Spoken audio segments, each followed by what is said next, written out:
Hello friends, मैं संजय और आप सबका एक बार फिर से स्वागत करता हूं। और लेक्चर नंबर 23 में हम देख रहे हैं क्लास 8 की मैथ, जिसमें हम लोग अब चैप्टर 5 स्टार्ट कर चुके हैं पिछले लेक्चर से ही। और ये इस चैप्टर का बी पार्ट होगा, ठीक है। और टोटल आपके क्लास 8 का 23 नंबर होगा। अच्छा, इसमें स्क्वायर्स एंड स्क्वायर रूट्स हम लोग देख रहे थे, वर्ग और वर्गमूल। ये दोनों मीडियम के बच्चों के लिए है, इसमें कोई परेशानी नहीं होगी, आप क्लास अटेंड करके देख सकते हैं। आज हम लोग देखेंगे बेसिक क्वेश्चंस, जो कि वो ऑब्जेक्टिव क्वेश्चन, जो कि वस्तुनिष्ठ प्रश्न होंगे। कल हम लोगों ने देखा था, उसमें बेसिक कॉन्सेप्ट देखा था, ठीक है, जो कि उसकी ज़रूरी चीज़ें होती हैं आपके। चाहे स्क्वायर ले लो, चाहे स्क्वायर रूट निकालना कैसे होता है, वो सारी चीज़ें हमने सारे मेथड आपको पिछले लेक्चर में बताया है। अगर आपने ना देखा हो तो ज़रूर देखें, उसके बाद इसको देखें तो ज़्यादा समझ में आएगा, ठीक है। चलिए खैर आगे चलते हैं हम लोग, और क्वेश्चन को एक एक करके ऑब्जेक्टिव को देखते हैं क्या कह रहा है, ठीक है। बिल्कुल, तो आपको ध्यान देना है इन चीज़ों में और अच्छे से समझना है। जैसे दिया गया है मल्टीपल चॉइस क्वेश्चन, यानी कि वस्तुनिष्ठ प्रश्न। पहला दिया गया है संख्या 81 के वर्ग की इकाई का अंक क्या होगा। हमने कल ये ट्रिक बताया था आपको, कल पिछले लेक्चर में ही। अगर आपने देखा होगा, याद कर लिया होगा, तो आपसे आसानी से बन जाएगा। जैसे दिया गया, what will be unit digit of the square of number 81 का अगर स्क्वायर करोगे तो कुल मिला के आपका लास्ट वाला तो वही रहता है। जैसे 1 का स्क्वायर क्या होता है भाई, 1 होता है। तो ऐसे ही 81 का जब करोगे तो लास्ट वाला तो यूनिट वही होने वाला है। तो आपको लास्ट वाले यूनिट का unit digit, square unit digit आपको ध्यान रखना है, ठीक है। बस बाकी सारी नंबर का आपको स्क्वायर पता हो चाहे ना पता हो, लास्ट वाले का आपको कर लेना है। तो 1 आ रहा, मतलब इसका आंसर 1 होगा। कल भी था, हमने आपको बताया था, ठीक है ना, बिल्कुल। अच्छा, इसमें दूसरा नंबर देखते हैं हम लोग। क्या दिया गया, किसी संख्या की इकाई का अंक 4 है या 16 हो, 4 या 16 हो, तो उसकी वर्ग इकाई संख्या का इकाई अंक क्या होगा। हमने कल बताया था 4 और 6 ये ऐसे नंबर हैं जिनके इकाई अंक आता है स्क्वायर करने पे 6 आता है। ये भी हमने कल ट्रिक आपको बताया था। तो इसका 6 हो जाएगा, क्या हो जाएगा, बी नंबर 6 हो जाएगा। समझ गए, यस। तो ये भी आपका तरीका सही है। तो हमने कल ही ये चीज़ें आपको बता दी थी इसीलिए पहले से। चलिए खैर, थर्ड नंबर देखते हैं हम लोग। तीसरा नंबर, यदि एक पूर्ण वर्ग संख्या में n विषम है तो उसके वर्गमूल में अंक होंगे। उसके वर्गमूल में कितने अंक होंगे। तो ये फार्मूला होता है एक, basically, if a perfect square number has an odd digit then number of digit in its square root will be, कह रहा क्या होगा। तो खैर इसका हम लोग देख लेते हैं। जब विषम नंबर होती है तो इसका होता है, जो नंबर होता है इसका फार्मूला होता है 1/n+1/2। ये होता है विषम नंबर के लिए, ऑड नंबर के लिए। किसके लिए, ऑड नंबर के लिए होता है, ठीक है, बिल्कुल। चलिए खैर, फोर्थ नंबर हम लोग देख लेते हैं क्या कह रहा। संख्या 30 और 40 के बीच पूर्ण संख्या बताइए। 40 यानी 30 से लेकर के 40 के बीच कितने नंबर, बीच बोला है, क्या बोला है, बीच, ना कि 30 से 40 तक, ना, इसके बीच का बोला है, ठीक है, बिल्कुल। तो ये हम कैसे निकालेंगे, इसको भी आपको एक ट्रिक के माध्यम से हम बताते हैं, ठीक।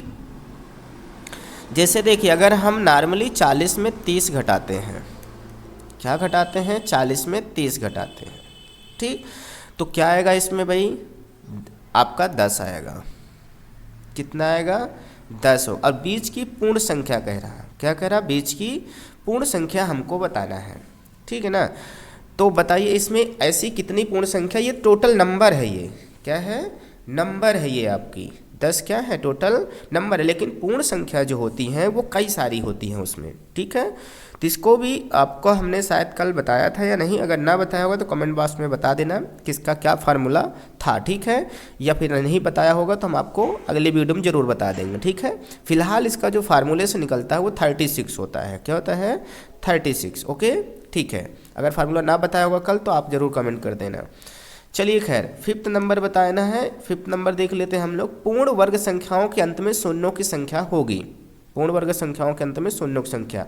At the end of the perfect square number the number of zeros will be.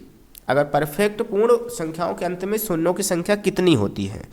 जैसे देखते हैं 100 क्या है, एक परफेक्ट स्क्वायर है, 10 का होता है। किसका होता है, 10 का। तो इसके लास्ट में कितने जीरो हैं, डबल है। ऐसे ही 1000 जो होता है वो किसी का परफेक्ट स्क्वायर नहीं होता, क्योंकि इसमें 3 है, यानी कि ऑड नंबर है। इसमें इवन टाइम्स है, इसमें ऑड नंबर है, यानी ऑड नंबर होना चाहिए सम संख्या, यानी कि ए होगा, इवन नंबर होना चाहिए। क्या होना चाहिए, इवन नंबर आपका होना चाहिए, ठीक है, बिल्कुल।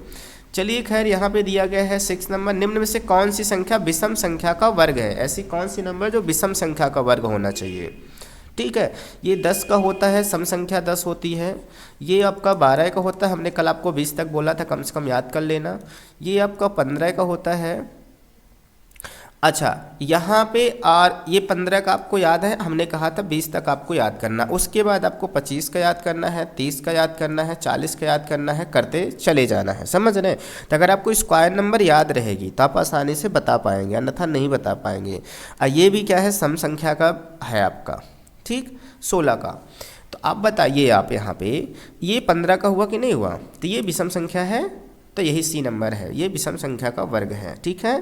तो इसमें ये भी पहचान होती है कि विषम संख्या में लास्ट में विषम संख्या ही ज़्यादातर आने की आती ही है शायद, हाँ ये कोशिश करेंगे आप। जैसे 1 का स्क्वायर करें, 1 आता विषम का विषम आया, और 2 का 4 की देखो सम आया, 3 का करेंगे तो विषम ही आ रहा, 4 का करेंगे तो 16 आ रहा, नहीं 6 आ रहा, ये भी सम आ रहा, मतलब विषम का विषम आता है, सम का सम, ये भी अच्छा ट्रिक मिल गया है ना। चलिए खैर आगे चलते हैं हम लोग, है ना। 7वां नंबर देखते हैं क्या है। 7वां नंबर देख रहे हैं, जैसे यहाँ पे 7वां नंबर है, इसको देख लेते हैं हम लोग, ठीक है, बिल्कुल 7वां नंबर।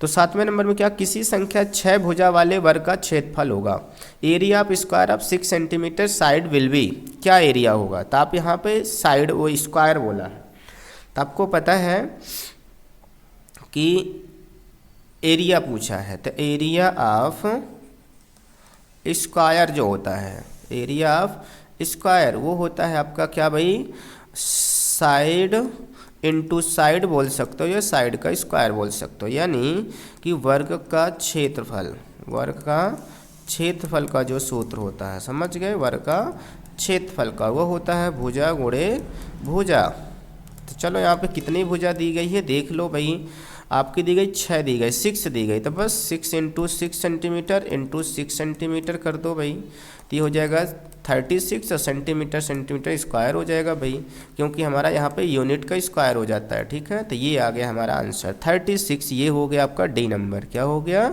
डी नंबर आपका आंसर आ गया। तो ये आपको फार्मूला लिख लेना है। अगला दिया गया है 8th नंबर में दिया गया है 0.2 का वर्ग होगा, स्क्वायर क्या होगा, हमने स्क्वायर निकालना कल आपको बताया था ऑलरेडी, सही है ना, बिल्कुल। चलिए खैर फिर भी बता देते हैं, 0.2 का स्क्वायर कह रहा, तो स्क्वायर का मतलब हमने कल बताया था आपस में डबल टाइम्स मल्टीप्लाई, सही है ना, बिल्कुल। तब यहाँ पे क्या हो जाएगा, मल्टीप्लाई, 2 2 जा 4, ठीक, 2 0 0 हो जाएगा, फिर एक डिजिट छोड़ दो, 0 2 जा 0 0 0 0 प्लस कर दो, ये आ गया भाई। अब यहाँ पे 1 2 डिजिट पहले पॉइंट लगाता था, 1 2 डिजिट पहले पॉइंट लगा दो, तो 0 पॉइंट ये आ गया, 0.04 आ गया, तो ये कहाँ है, ये बी नंबर में है, समझ गए। तो ये आपका हो जाएगा स्क्वायर, तो मल्टीप्लाई एक्चुअल में आपसे बन जाना चाहिए। खैर चलिए खैर आगे देखते हैं, यहाँ तक तो आसान है। 9 नंबर का देखते हैं, 12 का वर्ग है, ये कल हमने याद कराया था आपसे, 12 स्क्वायर ऑफ 12 हमने बोला था, लाइन कर लेना, ये है आपका 144, ठीक है। अगर जब लाइन ना हो तो आपको क्या करना है, इसी तरह आपको डबल टाइम्स आपस में ही क्या कर देना है, मल्टीप्लाई, मल्टीप्लाई आपसे आता है, ठीक है। अगर आप 8वीं पहुँच गए और मल्टीप्लाई ना आ रहा हो तो आप मैथ बिल्कुल मत पढ़ो, हाँ आपके बस का नहीं है बेटा, है ना, बिल्कुल। चलो खैर ये बच्चों का काम नहीं है। चलो 10 नंबर है, 169 का वर्गमूल है, यानी कि स्क्वायर ऑफ रूट ऑफ 169, 169 का हमने बोला था, तो पहले पता करो ये किसी का स्क्वायर तो नहीं है, तो ये बिल्कुल 13 का स्क्वायर हम लोगों ने याद किया था, तो 13 ही इसका क्या हो जाएगा, आंसर हो जाएगा। तो हमको बार बार निकालने की ज़रूरत नहीं है कि आप लंबा प्रोसेस करो, दिमाग का इस्तेमाल भी करना है ऑब्जेक्टिव में, है ना, बिल्कुल स्मार्ट वर्क भी करना है। खैर ये हमारा फिल इन द ब्लैंक्स आ चुका है, इनको खैर हम लोग देखते हैं क्या है क्या नहीं इसमें, सही है, बिल्कुल। किसी भी प्राकृतिक संख्या का स्वयं से गुणा करने पर प्राप्त गुणनफल को उस संख्या का क्या कहते हैं। A whole number is multiplied by itself, the product is called the of that number. अगर हम किसी नेचुरल नंबर में उसी से गुणा करें तो उसको क्या कहते हैं, आपको पता है, अभी हमने बताया था कि स्क्वायर का मतलब होता है, अगर 3 का उस पर ये लिखा है तो आपस में डबल टाइम मल्टीप्लाई, तो वही तो कह रहा, किसी होल नंबर में, यहाँ होल नंबर लिखा है, हिंदी में प्राकृतिक लिखा, गलत है बेटा, होल मतलब पूर्ण होता है, ठीक है, पूर्ण संख्या, पूर्ण संख्या यहाँ पे होना चाहिए, कट कर लेना। पूर्ण संख्या का स्वयं से, ये देखो स्वयं से हमने पूर्ण संख्या लिया 3 और इसको स्वयं से गुणा कर रहे हैं, तो इसको क्या कहते हैं, वर्ग कहते हैं, यानी इंग्लिश में स्क्वायर कहते हैं, क्या कहते हैं, स्क्वायर, समझ गए। तो ये होगी आपकी स्क्वायर, इसको कहेंगे हिंदी में वर्ग नंबर, ठीक है, वर्ग संख्या कहेंगे। ओके यस, चलिए खैर अगला देखते हैं। दूसरे नंबर में क्या है, वर्गमूल वर्ग की संक्रिया है। क्या है, square root is the operation of square. क्या ऑपरेशन होता है, ये इसको कह सकते हैं जैसे भाई देखो 2 का स्क्वायर किया 4, अब फिर 4 का हमने किया स्क्वायर रूट तो 2 आ गया। तो इसका क्या है भाई, हमने 2 से 4 बनाया, फिर 4 से 2 बन गया, मतलब अपोजिट हो रहा। तो इसको आप क्या कह सकते हो, इन्वर्स कह सकते हो, इन्वर्स कह सकते हो, सही है ना, बिल्कुल। तो इसको हम क्या कहेंगे, ज़्यादा से ज़्यादा इन्वर्स कहेंगे, ठीक। उल्टा हिंदी में कह दो भाई, प्रतिलोम कह दो, प्रतिलोम, जैसे हम लोग एक पार्ट में पढ़े थे, तो प्रतिलोम ये उल्टा है। तीसरा नंबर चलो देख लेते हैं हम लोग, थर्ड नंबर। 5 या 6 अंकों वाली संख्या के वर्गमूल में अंकों की संख्या कितनी होगी। अगर वह 5 और 6 है, जैसे 2, 5, 6, 7, 8 इतनी नंबर है, ठीक है, या तो 5 डिजिट है या तो फिर 6 डिजिट है, तो इसमें वर्गमूलों की संख्या कितनी होगी, यानी वर्गमूल जो आंसर आएगा स्क्वायर रूट, उसमें कितने डिजिट होंगे, कितने अंक होंगे, ये पूछ रहा, ठीक है।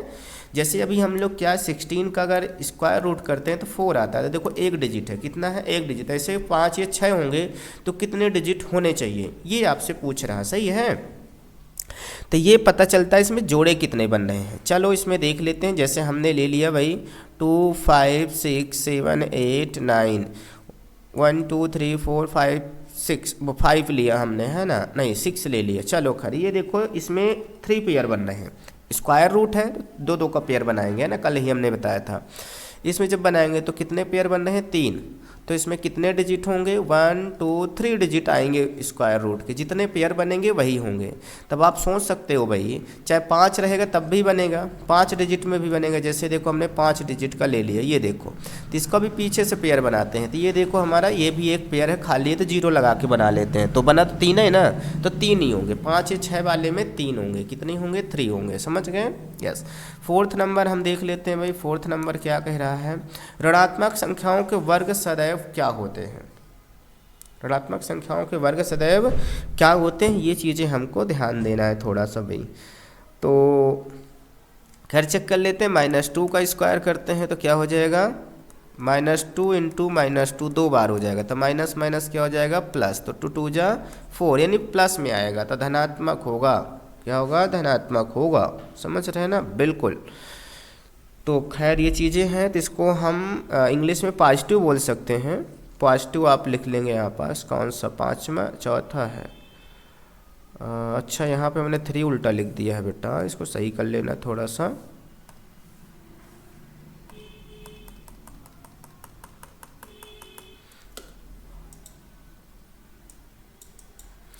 ठीक है, यहाँ पे 3 कर दिया है मैंने, खैर इसको ठीक है ना, तो यहाँ पे 3 इस वाले में था, इन्वर्स यहाँ पे नहीं, इन्वर्स इसमें है बेटा, ठीक है, नंबर आपको ध्यान रखना थोड़ा सा। चलो तो यहाँ पे कितना आ गया, इसमें आ जाएगा धनात्मक, इसको लिख देना है, और इसमें लिख देना है आपको पॉजिटिव, ठीक है, क्या लिख देना है, पॉजिटिव, क्लियर है, यस। चलिए लास्ट नंबर बचा है, लास्ट नंबर को देख लेते हैं। There are integral square roots of perfect square number. एक पूर्ण वर्ग संख्या के पूर्ण वर्गमूल प्राप्त होते हैं। एक पूर्ण संख्या के क्या पूर्ण वर्गमूल ही प्राप्त होते हैं, यस या नो, कितने प्राप्त होते हैं, पूर्ण वर्गमूल प्राप्त होते, कितने प्राप्त होते, ये भी बता सकते हो आप, सही है। तो एक पूर्ण वर्ग संख्या के पूर्ण वर्गमूल प्राप्त होते हैं। एक पूर्ण वर्ग संख्या, किसको, एक पूर्ण वर्ग संख्या, पूर्ण वर्ग जैसे हम ले लेते हैं भाई 4 या 2 का पूर्ण वर्ग है, कि पूर्ण वर्गमूल प्राप्त हो, तो इसके वर्गमूल कितने प्राप्त होंगे। क्वेश्चन थोड़ा ये हमें डाउट लग रहा है, कुछ समझ में नहीं आया क्या पूछ रहा है। एक पूर्ण वर्ग संख्या के पूर्ण वर्गमूल संख्या, there are integral square roots of perfect square number. खैर इसमें ये समझ में नहीं आ रहा, बट इसमें जो हमें गेस हो रहा है कि पूर्ण वर्ग संख्या वर्गमूल पूछ रहा, तो स्क्वायर करने पे नंबर है, यानी कि उसमें 2 पावर होती है, तो आप 2 कर लेंगे फिलहाल के लिए। इसमें हम ये कंफर्म करेंगे क्वेश्चन क्या है इसमें, है ना, क्लियर नहीं हो पा रहा ये, ठीक है। चलिए खैर वैसे 2 होगा, क्योंकि अगर पूर्ण वर्ग पूछ रहा है तो वर्गमूल भी इसका जो होगा तो उसका आधा स्क्वायर ही होता है, ठीक है, स्क्वायर ऑलरेडी है तो 2 ही होगा, ठीक है, बिल्कुल। चलिए खैर ये आपका हो गया सारे और आई होप कि आपको समझ में आए होंगे, ठीक है। लेकिन आपको ध्यान रखना, पहला पार्ट आप ज़रूर देखना ए वाला, इसके पिछले लेक्चर वाला, क्योंकि उसको समझ के आओगे ये तो आपको अच्छे से बनेगा, अन्यथा कम बनेगा, ठीक है। तो हम लोग मिलते हैं नेक्स्ट लेक्चर में, बढ़िया पढ़ते रहेंगे। अगर नए हैं चैनल पे तो चैनल को सब्सक्राइब कर लीजिए, बेल आइकन में ऑल बटन को ज़रूर प्रेस कर लीजिए, ताकि जैसे हम वीडियो अपलोड करें आप तक नोटिफिकेशन सबसे पहले पहुँचे, ठीक है, बिल्कुल। और अगर इंग्लिश ग्रामर पढ़ना है तो 9 बजे रात को मिलिए, उसकी भी प्लेलिस्ट बनी हुई है, आप पढ़ सकते हैं। अगर 10th में है, किसी भी क्लास के, सभी की प्लेलिस्ट बनी हुई है, आप देख सकते हैं। सब्सक्राइब जरूर कर ले, दोस्तों को भी शेयर कीजिए, ठीक है। तो चलिए खैर, मिलते हैं हम लोग कल नेक्स्ट वीडियो में, तब तक सभी को bye bye and take care.